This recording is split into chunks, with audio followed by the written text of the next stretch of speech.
La mano de Dios, el clamor de los inocentes. El siniestro mundo de la industria del asesinato de inocentes a través del testimonio de conversión del Dr. Bernard Nathanson. La exposición del satánico mundo del aborto, de la voz del autor de 75,000 abortos, quien, aferrándose de la mano de Dios, ha saltado a la vida en la Iglesia Católica.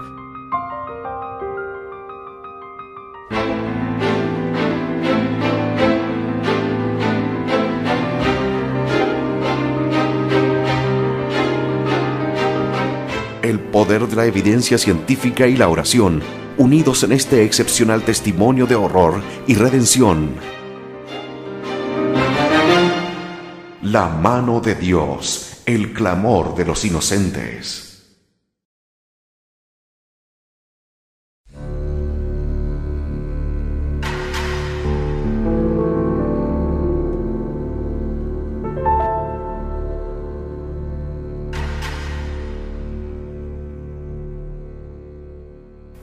Un judío superficial en el hospital judío Michael Ruiz.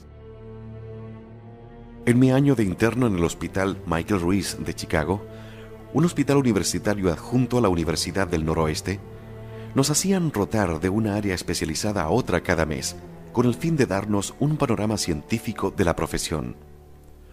Era un hospital judío.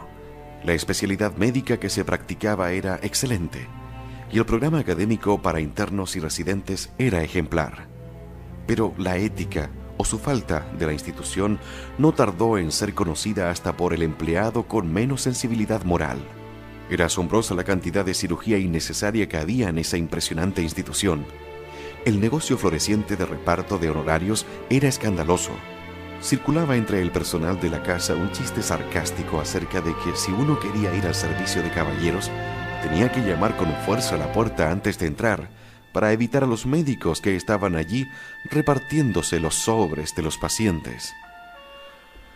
No creo que ese vacío ético se debiera al carácter judío del hospital. Conozco muy bien mi oficio como para saberlo. Lo que ocurría es que el nivel moral del lugar había disminuido, como sucede hoy en muchas instituciones judías, como en la casa en la que crecí, debido más bien a su falta de judaísmo. Este hospital judío, patrocinado por fondos de organizaciones judías y de donantes individuales, no tenía ni un rincón dedicado a la oración, meditación, celebración u observancia de los principales días sagrados del calendario judío. Hasta en una institución episcopaliana como el Hospital St. Luke de Nueva York, donde trabajé muchos años, la entrada principal del hospital enmarcaba unas escaleras de mármol, de empaque regio, que conducían a una capilla sencilla y silenciosa abierta día y noche a los pacientes, parientes, incluso miembros de la plantilla y otros empleados. En las fiestas cristianas solemnes siempre había varios servicios al día. En el hospital católico en el que he trabajado, había instalaciones religiosas del mismo tipo disponibles y la administración del hospital fomentaba su utilización. ¿Por qué el hospital judío no tenía un espacio así ni fomentaba ninguna actividad del alma? No había fe, pero en su lugar estaba siempre el Yiddishkeit, que en el hospital Michael Ruiz gozaba de una desbordante variedad de manifestaciones.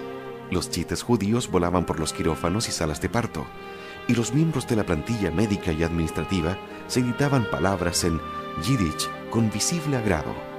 Eran o bien emigrantes europeos que habían huido de la quema nazi, o bien hijos e hijas de inmigrantes, hasta el punto de incorporar yiddishismos en sus instrucciones a las enfermeras, que eran casi todas no judías, llegadas del sur de Illinois y de la vecina Indiana, y las hojas clínicas. En resumen, ese hospital era para mí otro cómodo y suave refugio judío, como si el oeste de Manhattan se hubiera extendido hasta Chicago. Incluso las enfermeras utilizaban esa jerga con la despreocupada seguridad de los yeshiva butchers. Recuerdo con claridad que una enfermera negra del equipo de partos, la primera rotación de mi primer mes en el Michael Ruiz, me dijo una vez que una de las órdenes que había escrito era Ganz Meshugene, o sea, de locos. Después de todo, uno en su propio pasado siempre se siente en casa.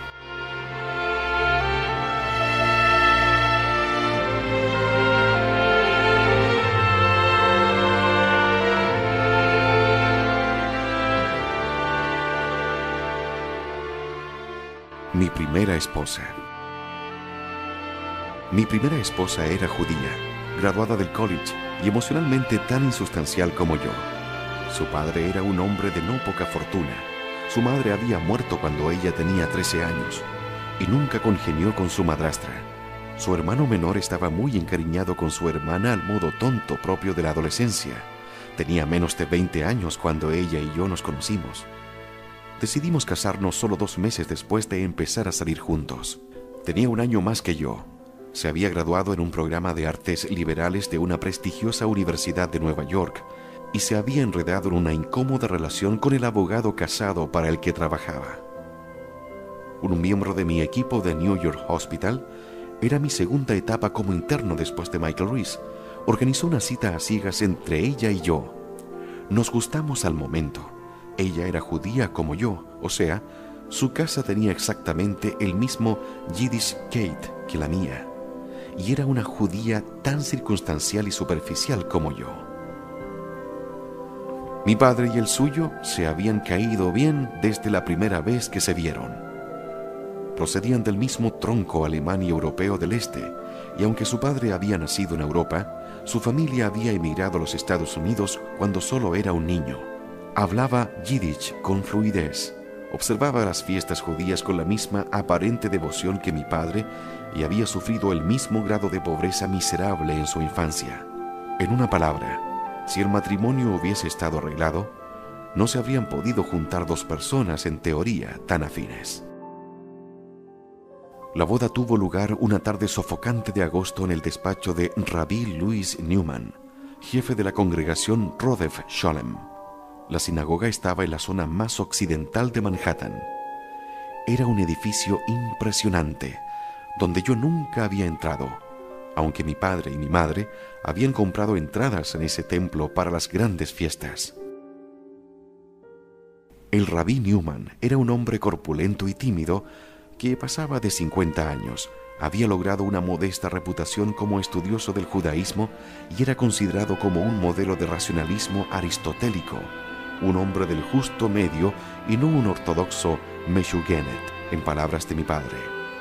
Su despacho reflejaba un aire de erudición que impresionaba. Mobiliario de cuero que agradaba mucho a la vista, lámparas apantalladas, imponentes estanterías llenas de libros y una mesa de tamaño fuera de lo común que recordaba una pista de aterrizaje para jumbos.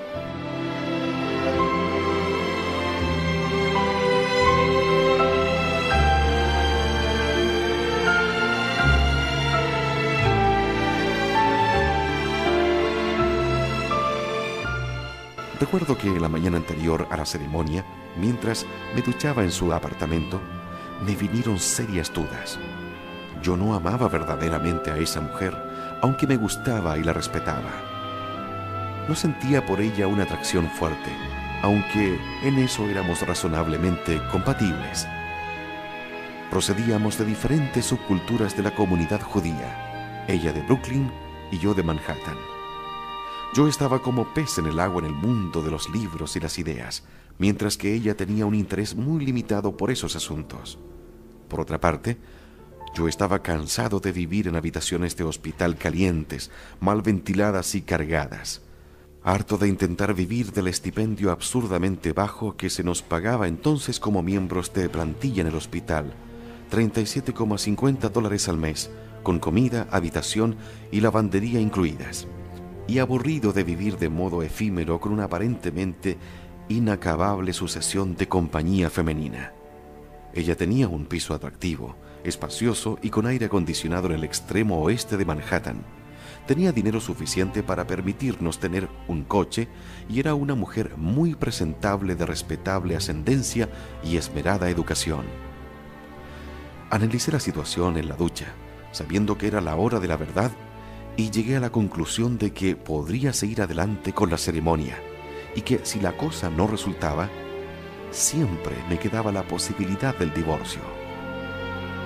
No había sensación alguna de compromiso serio, y desde luego menos aún de sacramento, y tampoco la menor traza de la naturaleza del acto ni de que impusiera respeto alguno. Sí, era un niño de película.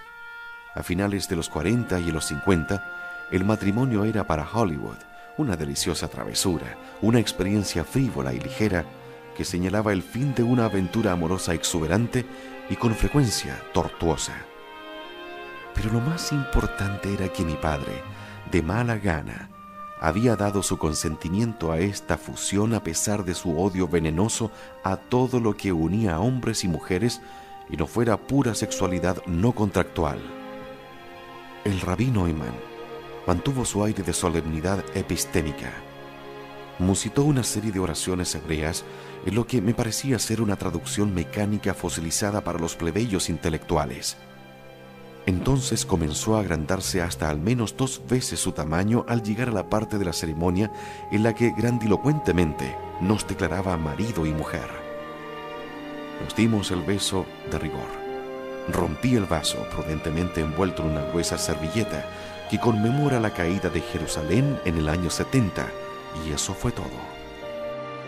La comitiva nupcial de 20 personas recaló en el techo de las estrellas del Hotel Waldorf Astoria para la cena y el baile. Cuando examino la fotografía que se tomó esa noche en aquel lugar, me sorprende siempre la falta de alegría en las caras de los asistentes, la melancolía que se ocultaba detrás de las sonrisas de compromiso, como si hubieran sido todos testigos de un auto de fe no particularmente agradable. Dios, supongo yo, era el invitado ausente.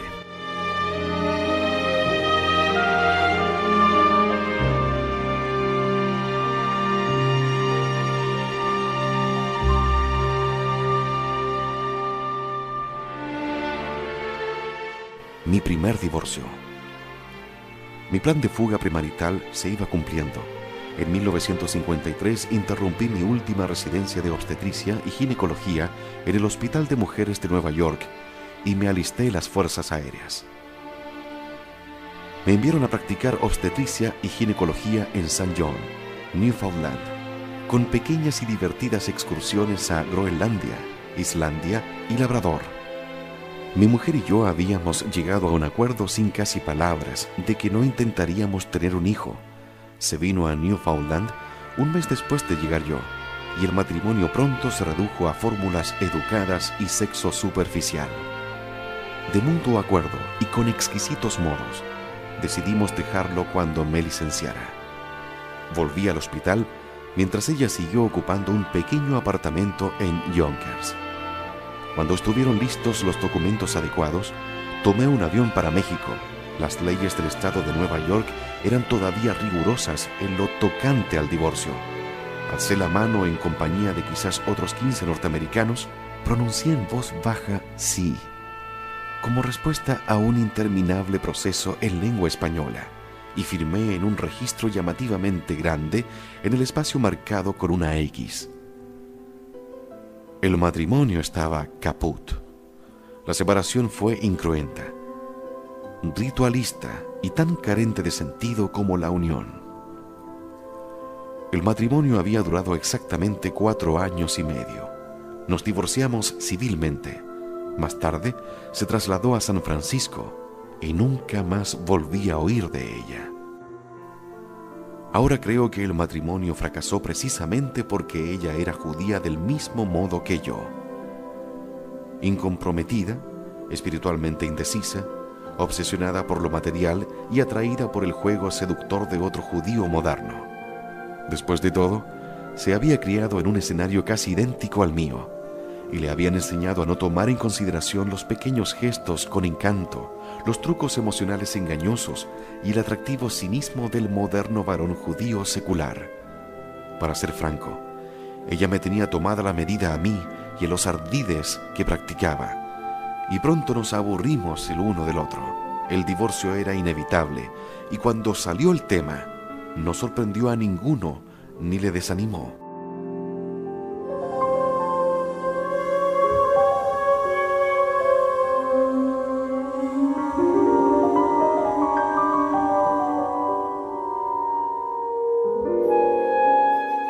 Como ya he mencionado, mis años de residente de obstetricia y ginecología fueron en el Hospital de Mujeres, entonces de fama mundial y hoy por fortuna desaparecido. El hospital había sido fundado en 1855 por un médico sureño, Marion Sims, y fue el primer hospital de Estados Unidos especializado en exclusiva en el tratamiento de desórdenes de la mujer. Cuando llegué allí en 1952, ya llevaba varios años de prácticas de posgrado en las áreas de cirugía general y urología en grandes hospitales universitarios, el Michael Reese y el Hospital de Nueva York, centro de prácticas de la Facultad de Medicina de Cornell University. Cuando eché un vistazo por primera vez al Hospital de Mujeres, en su encarnación más reciente, se había reconstruido en 1900 en la parte de Harlem, en Manhattan. Me quedé algo pasmado. Esa inmensa monstruosidad barroca, con su techo de mansarda de cobre, su elegante portón cochero y sus vidrieras de cristal, se asemejaba más al laboratorio del Dr. Frankenstein que a un moderno centro médico de alta tecnología. Sin embargo, el equipo de médicos y cirujanos dedicados a la enseñanza y la práctica era magnífico. Las consultas, que constituyen la columna vertebral de toda gran institución médica de enseñanza, eran enormes, ya que el hospital estaba situado en una zona pobre, y el espíritu del equipo de enfermeras era extraordinario. Muchas de ellas llevaban allí 20 o más años y contribuían significativamente a la enseñanza de médicos jóvenes en prácticas. Mi padre había pertenecido a la plantilla de ese hospital durante 25 años cuando yo llegué, y estaba en una posición de notable antigüedad. Era reconocido como una de las luminarias docentes de la institución, debido en muy buena parte a su vasta experiencia en enseñar a estudiantes en la Facultad de Medicina de Cornell, donde dedicó el 50% restante de su vida profesional. Solo había una nota discordante en esta, por lo demás, paradisíaca experiencia de aprendizaje. Buena parte del equipo de médicos y residentes eran abiertamente antisemitas. Mi padre era uno de los 2 judíos que había en la plantilla, y yo iba a ser el primer residente judío en la centenaria historia de la institución.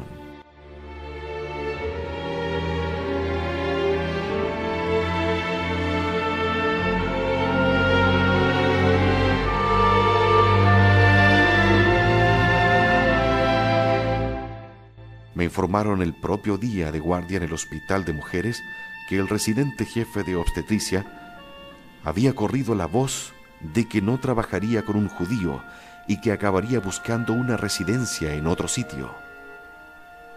El que me informó era un residente de superior categoría, un católico italiano que había sufrido unos prejuicios semejantes cuando empezó su residencia. En el Hospital de Nueva York, donde yo había sido el segundo judío del programa de residencia en cirugía, había encontrado una intolerancia menos maliciosa y menos frontal. Para cuando acabé mi programa allí, mi aspecto poco judaizante, combinado con mi aplicación en el trabajo, más o menos había hecho olvidar mi origen. En el Hospital de Mujeres, sin embargo, el aire estaba contaminado de intolerancia y estuve gravemente tentado a abandonar el programa tras la primera semana. Mi padre me aconsejó ser paciente, cumplir con mi trabajo y evitar toda confrontación con la camarilla antisemita. Mientras tanto, él se estaba ocupando de reunir una coalición de los miembros más liberales que había en plantilla y entre los residentes. Entonces, se encaró con el residente jefe y el cirujano jefe del hospital y les advirtió que, si se producía algún incidente desagradable que pudiera achacarse a conducta antisemita, informaría inmediatamente a la Liga de Antidifamación del B'nai Brit, así como a los periódicos, reporteros de televisión y a todo tipo de medios de opinión pública. Mi padre fue breve pero tajante, y cuando se levantaba agitó el dedo índice bajo las narices de su oponente mientras rugía sus argumentos en la discusión. No me engaño pensando que convirtió a los intolerantes en discípulos de Gandhi, pero el fanatismo tuvo la decencia de cubrirse a partir de ese momento, y yo pude hacer mi trabajo en un razonable clima neutral de tolerancia. Más aún, el jefe de residentes finalizó su programa 6 meses después de mi llegada, y la presión que había sentido desapareció con su marcha. Entre paréntesis, me divierte y me encanta sobremanera ver que el programa de residencia en el centro hospitalario de Luke Roosevelt, que ha absorbido el hospital de mujeres a lo largo de los últimos 20 años, tiene como presidente y profesor a un asiático. La actual plantilla de médicos tiene al menos la mitad de judíos, 2/3 de mujeres y 1/3 de negros e hispanos. La misma proporción se da en el equipo de residentes.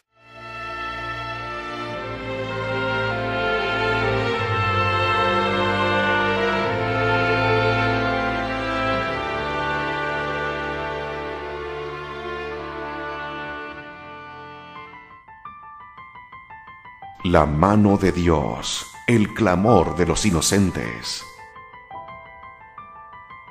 El siniestro mundo de la industria del asesinato de inocentes a través del testimonio de conversión del Dr. Bernard Nathanson.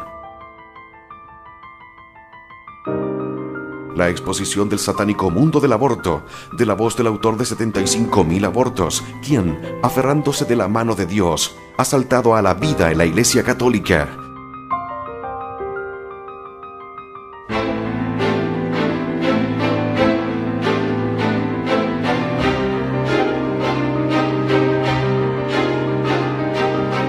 El poder de la evidencia científica y la oración, unidos en este excepcional testimonio de horror y redención. La mano de Dios, el clamor de los inocentes.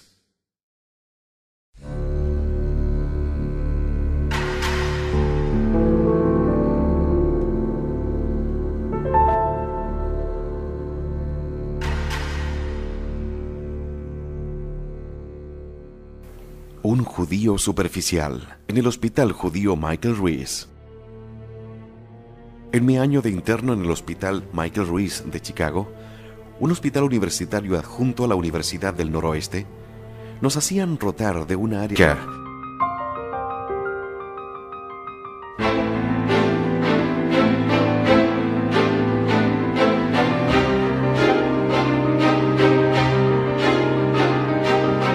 El poder de la evidencia científica y la oración, unidos en este excepcional testimonio de horror y redención. La mano de Dios, el clamor de los inocentes. De reparto de honorarios era escandaloso. Circulaba entre el personal de la casa un chiste sarcástico acerca de que si uno quería ir al servicio de caballeros, tenía que llamar con fuerza a la puerta antes de entrar, para evitar a los médicos que estaban allí repartiéndose los sobres de los pacientes. No creo que ese vacío ético se debiera al carácter judío del hospital. Conozco muy bien mi oficio como para saberlo. Lo que ocurría es que el nivel moral del lugar había especializada a otra cada mes, con el fin de darnos un panorama científico de la profesión. Era un hospital judío. La especialidad médica que se practicaba era excelente, y el programa académico para internos y residentes era ejemplar. Pero la ética, o su falta, de la institución no tardó en ser conocida hasta por el empleado con menos sensibilidad moral. Era asombrosa la cantidad de cirugía innecesaria que había en esa impresionante institución. El negocio floreciente. La mano de Dios, el clamor de los inocentes. El siniestro mundo de la industria del asesinato de inocentes a través del testimonio de conversión del Dr. Bernard Nathanson. La exposición del satánico mundo del aborto, de la voz del autor de 75.000 abortos, quien, aferrándose de la mano de Dios, ha saltado a la vida en la Iglesia Católica.